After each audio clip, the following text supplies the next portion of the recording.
ассалому алайкум шунавандагони гиромӣ. гуфтурамонро аз силсилаи хониши адабӣ оғоз менамоем.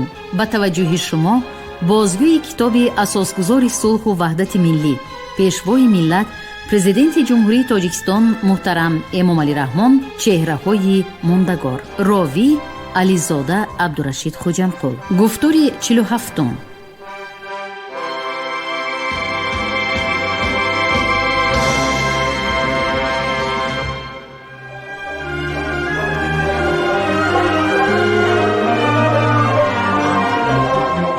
хушбахтона ба шарофати дигаргуниҳои маънавию маданӣ таваҷҷӯҳи мардум ва бахусус ҷавонони равшандил нисбат ба даврони бостон, нисбат ба ононе ки дар сарчашмаи зиндагии насли кунунии халқи тоҷик қарор доштанд, нисбат ба ононе ки годҳо ва ба таври умум авасторо ба вуҷуд оварданд, бештар гардид ва дар даврони соҳибистиқлолии давлатӣ мероси қадимаи аз ниёгон ба ёдгор мондаи мо дар фарҳанги худогоҳии миллии мо мақоми сазовори худро касб намуд.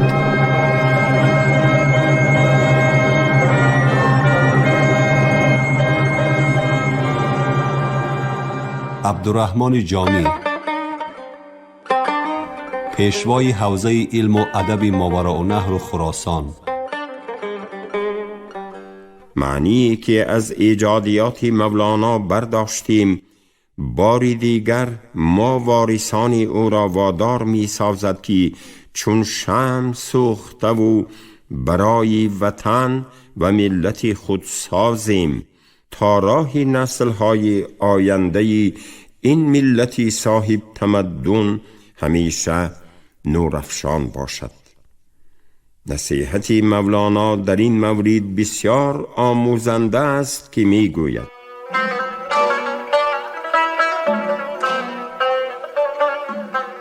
شمع شو شمع که خود را سوزی، تا بدان بزم کسان افروزی.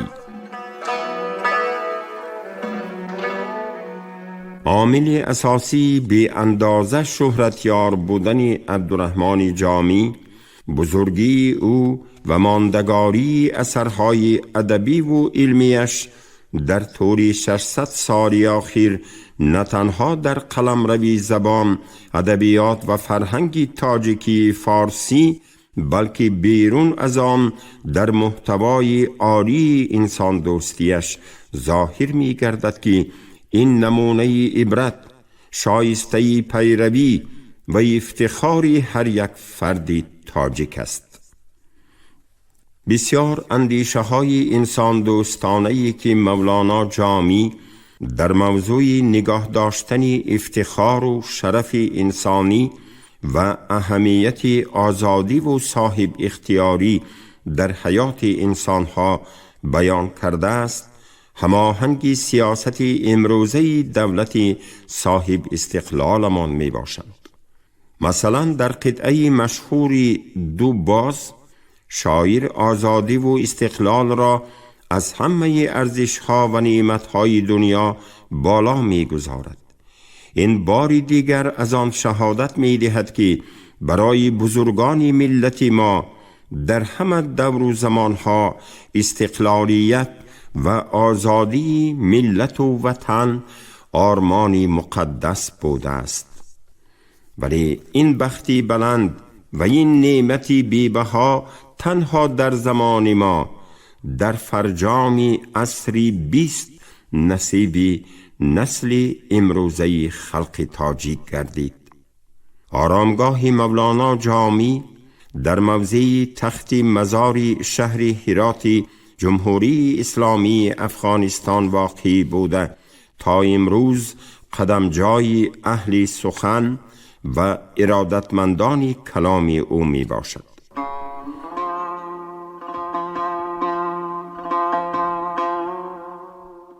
در بسیار سرچشمه ها آمده است که روز دفن مولانا جامی مردم زیادی شهر هرات لباس ماتم پوشیده بودند و جنازه او شبیه خیربادی شورانگیزی مردم در روز فوت فرزندی دیگری فرزانه و برجسته ملت تاجیک مولانا جلال الدین بلخی بود.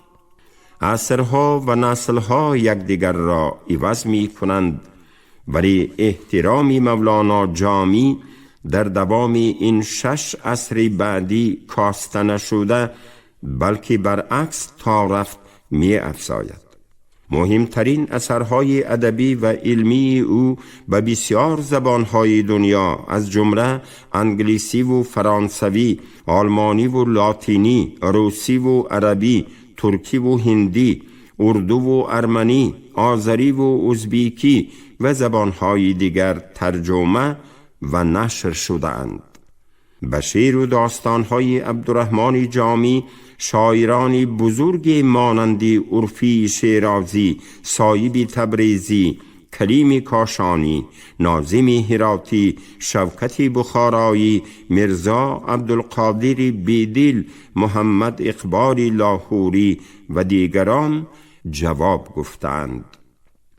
در آخر می خواهم از سهم نمایان دانشمندان تاجیک در تحقیق و نشر میراث گرانبهای ادبی و علمی این شخصیت بزرگ، شاعر، عالم و عارف نمایان یادآور شوم.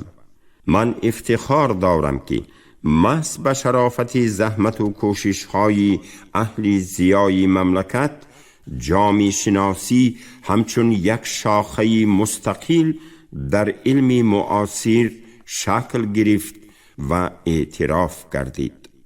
محض به طفیل دانشمندان معروف تاجیک به مانند استاد صدرالدین عینی، اکادمیک عبدالغنی میرزایف و علاءالدین بهاءالدینف، موسی رجبف، اعلی خان افسحزاد، امان نورف و امثال اینها مهمترین اثرهای ادبی و علمی عبدالرحمن جامی همچون سرچشمه‌های با اعتماد وارد علم معاصر گردیدند. از جمله تحقیقات علمی که جامی شناس تاجیک شادروان اعلی خان افسحزاد انجام داده است، امروز میان اهل علم و ادب کشورهای همزبان و همفرهنگی ایران و افغانستان اعتباری خاصه دارد.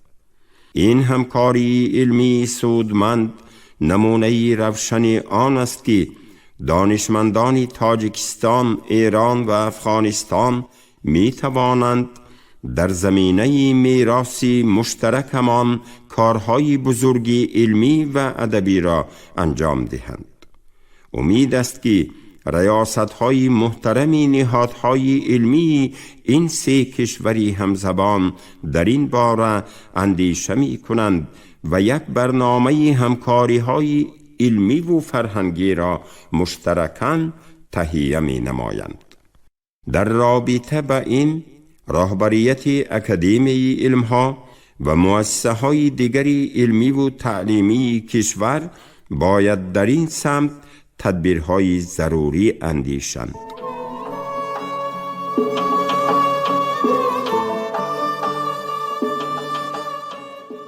ما نباید فراموش کنیم که امروز در مرحله جهانی شوی روندهای سیاسی و اقتصادی و علمی و فرهنگی قرار داریم. اگر کشورها، به خصوص کشورهای همزبان و هم فرهنگ، در فعالیت خود هماهنگی نداشته باشند، حفظ ارزش‌های ملی برایشان دشوار خواهد شد. ما ایمان کامل داریم که فرهنگ غنی گذشته‌مان و آثار و افکار عالی انسان دوستانه بزرگان مانند عبدالرحمن جامی برایمان در این روندهای حساس و پرتضاد پشتیبان و مددگار می گردند.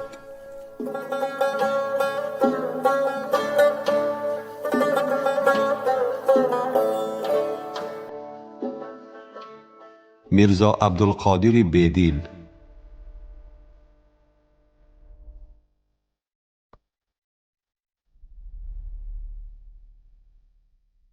نابغه شعر و پیوندگر دو کشور.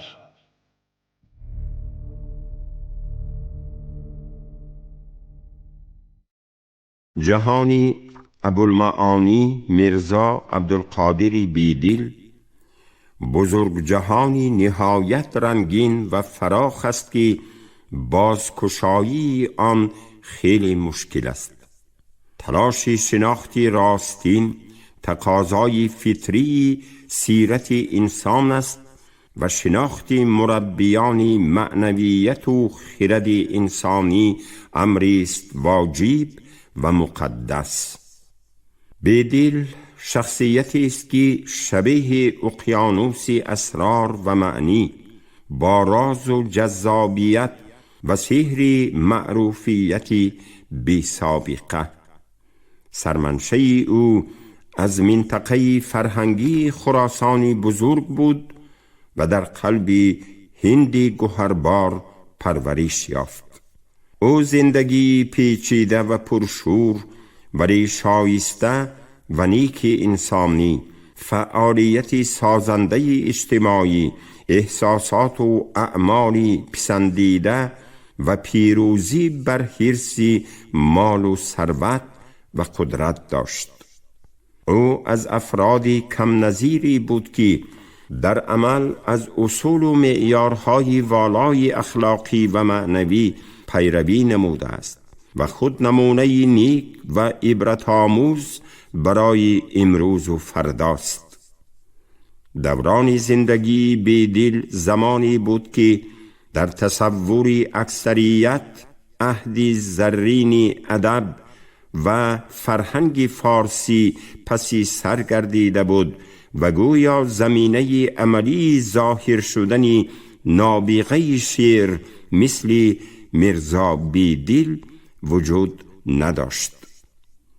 ولی خلاف آن پدیده بی‌نظیر ظهور نمود که نه فقط روح بزرگی این ادیب درخشان را کاملا جلوگر ساخت، بلکه سبک نوین را رشد داد و به اوج خود برداشت که مدتی تقریباً 300 سال در هند، خراسان و ماوراء النهر همچون دستاوردی بزرگ ادبی پذیرفته شد و انتشاری نهایت وسیع یافت. تأثیر آن به شاعران و ادیبان بزرگ بعدی میرزا غالب، احمد مخدومی دانش، محمد اقبال، حاجی حسین کنگورتی، نقیب خان طغرل و دیگران واضح است. بیدل و سبک بلند هندی او نه فقط دایره های ادبی را تسخیر نمودند و به هنری موسیقی به خصوص شش مقامی بی زوال همراز گردیدند، بلکه به هر ناحیه و منطقه، به هر محله و گذر و مهمتر از آن به هر خاندان راه یافتند. به شهادت تاریخ در خراسان و ماوراء النهر، چی در شهرها و وادیها و چی در دره‌های کوهستان، بیدل از زمره شاعرانی مشهورترین و محبوب ترین بود. محفل‌های بیدل خوانی و بیدل فهمی فعالیت گسترده معرفتی داشتند. دیوان بیدل در پهلوی قرآن کریم و دیوان خواجه حافظ گنج اصلی هر خاندان بود و از نسل به نسل همچون میراثی ارزشمند و بی‌بها انتقال می یافت. دیوان بیدل را زیر سری طفل نوزاد در گهواره می گذاشتند تا این موجود نو صاحب معرفت و خردی بیدلی گردد. این سنت حتی در دوران شوروی سرنوشتی تاریخی ما نسبتاً پابرجا ماند. هرگاه اوراق نوجوانی را ورق گردان می نمایم، محفل‌های بیدل خوانی که در اصل مکتب کشف راز معنی بودند پیش نظر جلوگر می شوند. به برکت آن مهر ادب، سخنی والا و کشف اسرار هستی در ضمیر من ریشه دواند و بیدل بزرگ را در قطاری رودکی، فردوسی، سعدی، مولانای بلخی، حافظ، اقبال از پیران معنوی خیش می دانم. هر فرد که اشعاری بیدل را مطالعه می نماید، نخستین اندیشه‌ای که پدید می آید پیچیدگی سبک بیان و نگارش اوست.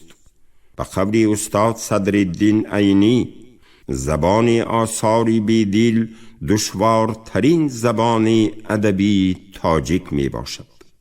بیدل سنت باستانی و ارزشمندی شناخت انسان و جهان معنوی او را که تجلی برجسته آن اشعار و آثار والای مولوی جلال الدین بلخی می باشد شایسته ادامه داد و قدم نو و جدی گذاشت.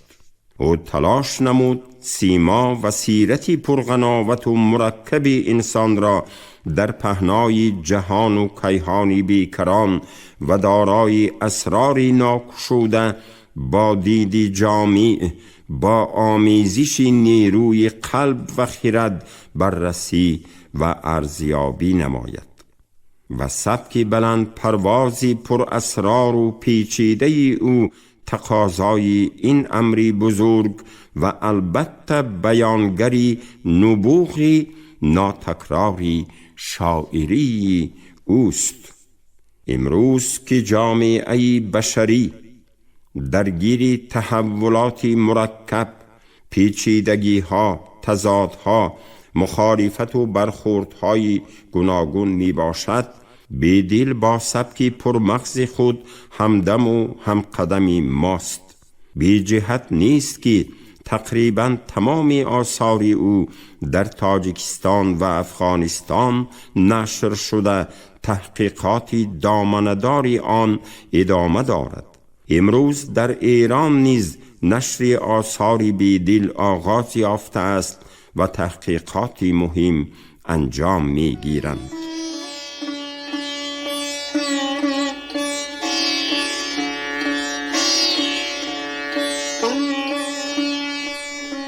درس بزرگی بیدل تأکید ارزش انسان، جوهر سیرت انسان است. او با زبان ملکوتی شعر سرود: یک قدم راه است بیدل از تو تا دامان خاک، بر سری مژگان چو اشک استاده‌ای هوشیار باش.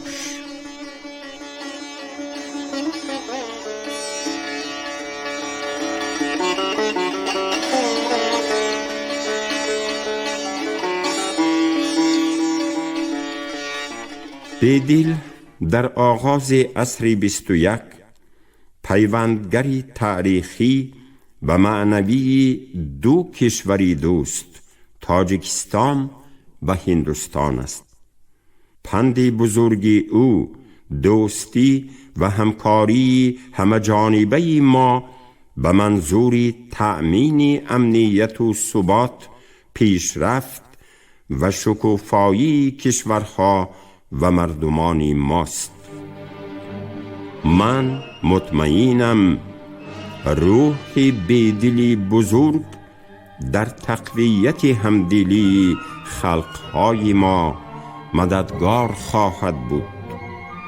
زنده و جاوید باد کارنامه بزرگی فرهنگی و انسانی ابوالمعانی میرزا عبدالقادر بیدل. رحمت خداوند بروان پاک و تابناکی این نابغه معنی باد.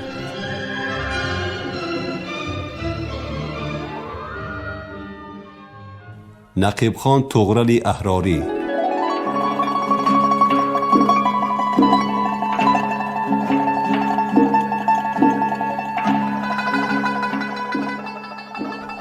سخنور نامور ادبیات تاجیک.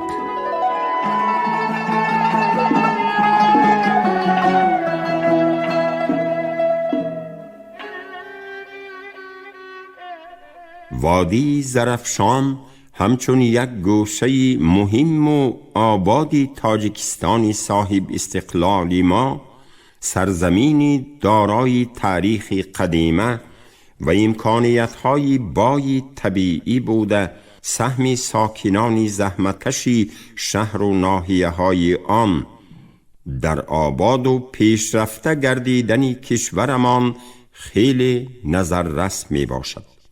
محض در همین دیار یادگاری های بغایت نادیر و قدیمه ملت ما، آثار فرهنگ سغدی محفوظ مانده و از تمدنی چندین هزار ساله ملتمان درک می دهند. آثار خطی سال 1932 از قلعه موغی دهه خیرآباد ناحیه عینی پیدا شده به عنوان نمونه از کتیبه های سغدی امروز برای جهانیان فرهنگ و تمدن دیرینه تاجیکان را معرفی می کند. موجودیت آثار بی‌نظیری زمان قدیم، طبیعت زیبا و دلفریب و میراث بزرگی معنوی و فرهنگی باعث گردیده است که آدمیان از زمانهای قدیم به این منطقه سفرها کرده در کشف طبیعت ناتکراری آن اقدام نمایند. مطابق اخبار تاریخی و روایات تا زمان ما رسیده، گویا اسکندر به خاطر گذاشتن نقش در این مکان زیبا برای به یکی از قدیمترین یادگاری های طبیعی این دیار اسکندرکول دادن نام خود اقدام نموده است. هنوز در نخستین اثر جغرافی زمان سامانیان حدود العالم این موضع با نام بوتمان یاد شده. در بعضی سرچشمه های دیگر این مکان سرسبز و آباد با اشارت به توجه عالمان و دانشوران و سخندانان چون وادی درویشان نیز عنوان کرده می شود. توصیف وادی درویشان مؤلف نامعلوم پیش از همه به خاطر شماره زیادی سخنوران و ادیبان، معارف پروران و عارفان و دانشمندان این وادی بوده است. همین طبیعت و مکان خوش آب و هوا، مهمان دوستی و مهمان نوازی و همت بلندی مردم باعث شده است که اهل علم و معارف از گوشه و کنار عالم، خاصه کشورهای قلمروی زبان تاجیکی فارسی به این موضع ها سفر نموده این دیار را مکانی سکونتی همیشگی خیش قرار دادند. بی سبب نیست که در حدود این وادی از پنجکین تا سرگه زرافشان، کوهستان مسجاه، 10 نفر عارفان و دانشمندان و اهل علم و معرفت به خاک رفتند. بر اساس مسافرت هایی که سیاحان و کشورشناسان به این منطقه از زمانهای قدیم انجام دادند، سفرنامه های زیادی انشا شدند که معروف ترین آنها روزنامه سفری اسکندرکول عبدالرحمن مستجیر است. حتی در زمان شوروی نیز وادی زرافشان خاصه کناری کولهای کم نظیری اسکندرکول، 7 کول و مانند اینها مکان استراحت و بازدید سیاحان و عالمان و جهانگردان به حساب می رفت که چندین کتابی سفرنامه در این دوره نشر شده به این مطلب اشاره می کند. کارنامه های دیوشتیچ دلاور تا به حال داستانی شجاعت و متانت و جسارت و وطن دوستی برای نسل‌های بسیار دوره‌های تاریخی از جمله نسل امروز به شمار می رود. گذشته از این دلیلی در همین وادی به دنیا آمدن و به کمال رسیدن قافله سالاری شعری تاجیک و فارس استاد ابو عبدالله رودکی مایه افتخاری هر ساکنی شرفمند و صاحب معرفتی کشور می باشد. اگر استاد ابو عبدالله رودکی شعری کلاسیکی ما را آغاز نهاده باشد، با اطمینان می توان گفت که نقیب خان طغرل احراری چون میراث بری اصیلی استاد شاعران با ادامه بهترین سنت های نظمی عالمگیری ما این دوره تاریخی ادبیات را یک نوع جمع بست نموده است. نقیب خان طغرل واقعاً از سخنورانی ناموری ادبیات تاجیک بوده، با اشعاری بلند مضمون و روانی خود قلبی هزاران نفر دلباختگان شعر و سخن را تسخیر کرده است. طغرل همچون واریسی ارزنده یکی از پیشوایان بزرگ طریقت نقشبندیه خواجه احراری ولی توسط اشعار و افکاری پرمحتوای خود در تربیه معنوی و اخلاقی مردم سهمی ارزشمند گذاشت. جایگاه و مقام شاعر از آن نیز معلوم می گردد که یگانه نسخه چاپی سنگی دیوان شاعر که سال 1916 در ایام زندگی او به چاپ رسیده بود تا به امروز در خانه و منزلی اکثری ساکنان شهرهای بزرگ ماوراء النهر نگهداری شده، بسیار غزل و ابیات شاعر را مردم این شهرها از یاد می دانند. روانی کلام طغرل هنوز از زمانی زندگیش سبب شده است که بیشتری غزلهای او را اهل هنر به آهنگ درآورده در بزم و محفلها می سراییدند و می خواندند. شاید مثل نقیب خان طغرل کم شاعری را می توان پیدا کرد که اشعارش به این مقدار به سرود تبدیل یافته است. در برابر این طغرل در مکتب شاعری برجسته تاجیک و فارس میرزا عبدالقادر بیدل در حد موفق گردیده بود که همزمانانش او را همچون بیدلی ثانی نام بردند. شما گفتار 47 رو از روی کتاب اساسگذار صلح و وحدت ملی پیشوای ملت پرزیدنت جمهوری تاجیکستان محترم امامعلی رحمان چهره‌های ماندگار در قرائت راوی علیزاده عبدالرشید خوجمقل شنیدید.